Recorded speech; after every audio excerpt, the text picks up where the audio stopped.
Welcome to my channel. आज फिर हम उपस्थित हैं अपने चैनल पर नया एक टॉपिक लेकर के। टॉपिक का नाम है बुनियादी शिक्षा, जो कि हमारे देश में महात्मा गांधी जी के द्वारा देन है और इसे विभिन्न नामों से जाना जाता है। जैसे वर्धा योजना 1937 के नाम से भी जाना जाता है, इसे बेसिक शिक्षा योजना 1937 के नाम से भी जाना जाता है और बुनियादी शिक्षा तो है ही इसका नाम 1937, और इसके अलावा प्राथमिक शिक्षा योजना 1937 के नाम से भी इसे जाना जाता है। इसके अतिरिक्त इसको नई तालीम या बुनियादी तालीम के नामों से भी जाना जाता है। तो ये जो है, इसके इतने सारे नाम हैं, किसी भी एक नाम से हम इसे और एक्सप्लेन कर सकते हैं या डिफ़ाइन कर सकते हैं। तो सबसे पहली चीज़ ये है कि जिस समय हमारे यहाँ शिक्षा का उदय हो रहा था, या जो विदेशी कल्चर के बाद में या विदेशी कल्चर के साथ में जो शिक्षा अधिनियम पारित हो रहे थे, उनमें एक बुनियादी शिक्षा का भी स्थान था। उत्तर भारत में क्या हुआ था कि 1935 का जो अधिनियम पारित हुआ, जिसे हम भारत सरकार अधिनियम 1935 के नाम से भी जानते हैं, और ये जो हुआ था, ये सन 1937 में द्वैध शासन प्रणाली जो है उसको समाप्त किया गया था, जिसकी वजह से जो शिक्षा लागू की गई थी उस समय पे ये गांधी जी की शिक्षा लागू करने का विचार बनाया गया था, और इसमें अड़चना भी बहुत आई थी, पर फिर भी इसे 1937 में लागू कर दिया गया था। और जो शासन व्यवस्था थी उस समय भारत के जो विभिन्न राज्यों में शिक्षा की समस्या थी, और जो शासन को एक सर्वमान्य शिक्षा नीति का निर्माण कर उसे लागू करना था, जिसमें गांधी जी की शिक्षा नीति का बहुत अधिक योगदान था, जो हमें अनिवार्य और निःशुल्क शिक्षा के रूप में व्यवस्था उस समय की गई थी।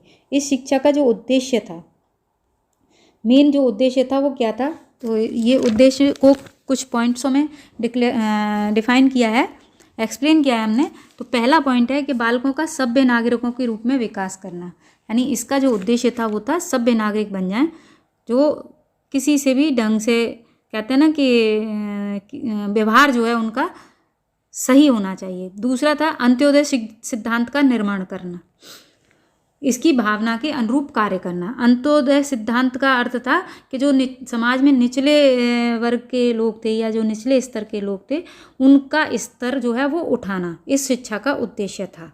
जो निचले स्तर में, अब उसमें किसी भी वर्ग और किसी भी जाति के व्यक्ति ही क्यों ना हो, ठीक है। थर्ड था बालकों में शिक्षा की संस्कृति के प्रति सही दृष्टिकोण। शिक्षा देश की संस्कृति के प्रति जो दृष्टिकोण है, जो हमारी देश की संस्कृति है वो सही बनी रहे, वो बालकों में उसके अंदर विकास करना। इसके बाद चौथा पॉइंट था प्रत्येक के लिए शिक्षा का सर्वसुलभ बनाना।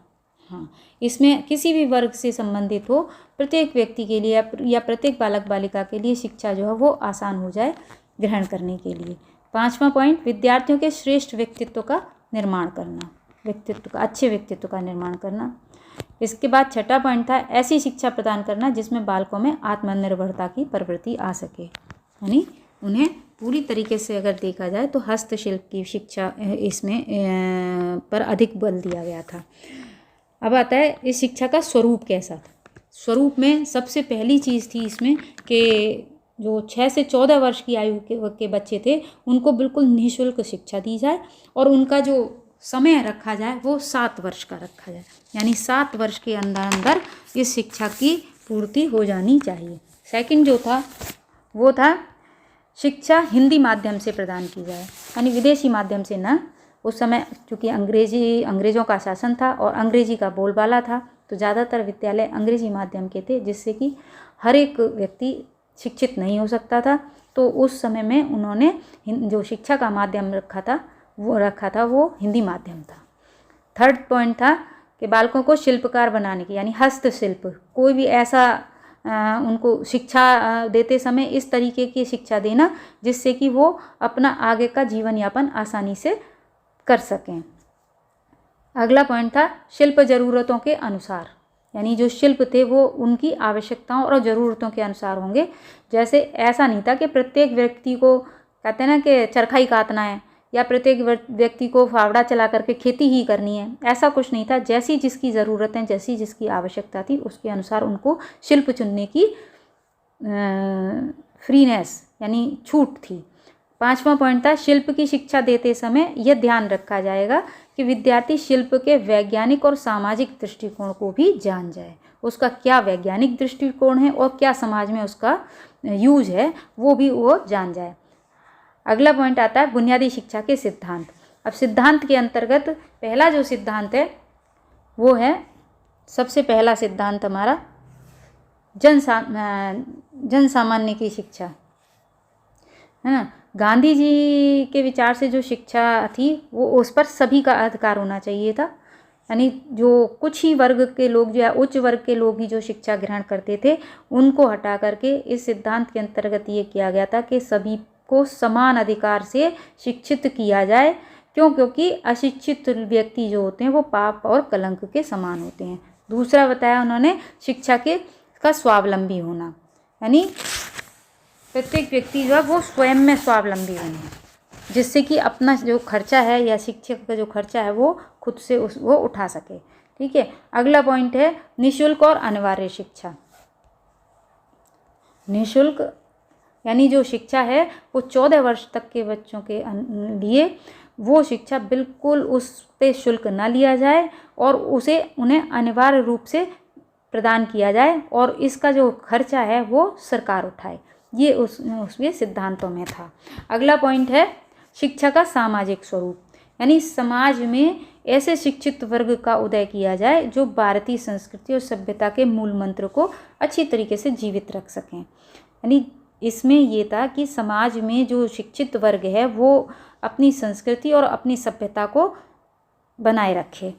अगला पॉइंट है हस्तशिल्प में, शिक्षा में हस्तशिल्प की प्रधानता। तो ये चीज़ उसमें उद्देश्य में भी बताई थी कि क्या उद्देश्य था, यानी हर एक को हस्तशिल्प को केंद्र बना करके ही शिक्षा दी जाए, जिससे कि जो बच्चे हैं वो हमारे उद्योगों से जुड़ सकें, या तो अपना व्यवसाय खोल सकें या किसी के भी व्यवसाय में जा कर के या किसी भी उसमें फैक्ट्री में कह सकते हैं या किसी में जा कर के वो अपना कार्य कर सकें।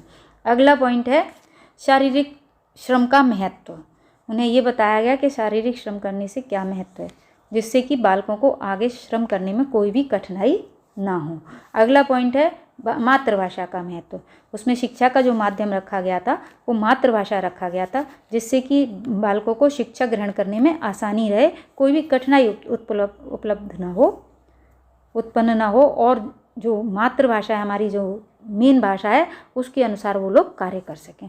तो ये था हमारा बुनियादी शिक्षा का सिद्धांत, जो सिद्धांत उन्होंने बनाया था। अब आता है इसकी आवश्यकता क्यों पड़ी, वर्धा शिक्षा की आवश्यकता ही क्यों हुई।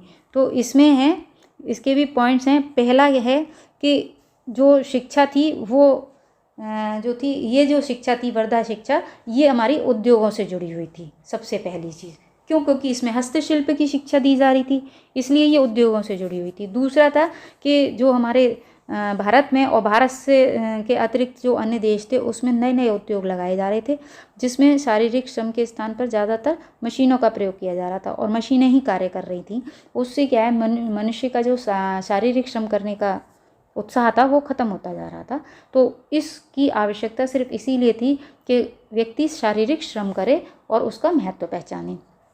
अगला थर्ड पॉइंट था छात्र छात्राओं को इसके द्वारा हस्तशिल्प से जोड़ा जाए। तो जब उद्योगों से जुड़ी हुई शिक्षा है तो हस्तशिल्प तो सीखना बनता ही है, और इससे जुड़ने के बाद में वो अपनी संस्कृति और सभ्यता को बचाए रखे। क्यों? क्योंकि हस्तशिल्प से जुड़ने का अर्थ है, अर्थात अगर कोई व्यापार कर रहा है, किसी के घर में व्यापार हो रहा है, तो उसका बच्चा व्यापार को अपने को आगे बढ़ा सके, यानी वही उसी को कहते हैं कि वो अपनी संस्कृति को बचाए रखे। ठीक है। या किसी के घर में अगर कहते हैं ना कि बुनकर का काम होता है तो बुनकर की शिक्षा, या किसी के यहाँ खादी का कार्य होता है तो खादी की शिक्षा, इस तरीके से उन्होंने इसको। अगला था कि जो इस योजना के द्वारा क्या है, व्यक्ति आत्मनिर्भर बनेगा, और जब आत्मनिर्भर बन जाएगा, कम उम्र में ही आत्मनिर्भरता उसके अंदर आएगी, तो वो आगे की अपनी शिक्षा को स्वयं में उसका व्यय कर सकेगा, शिक्षा से का व्यय जो है वो खुद से उठा सकेगा। अगला अखीरा पॉइंट है इसमें आपका, इस योजना के द्वारा लोगों को लघु और कुटीर उद्योगों से रोजगार के अवसर भी सृजित होने लगेंगे। यानी कुछ लोग तो दूसरों के यहाँ कार्य करेंगे और कुछ क्या, जब हस्तशिल्प की शिक्षा उनके अंतर्गत आ जाएगी या वो अपने आप में जानकार हो जाएंगे तो वो क्या है, वो अपने भी छोटे छोटे उद्योग लगा सकते हैं, जिससे कि अपने साथ साथ और 1-2 लोगों को व्यवसाय उपलब्ध करा सकें। धन्यवाद। इसके आगे का जो भाग है वो अगले भाग में हम देंगे।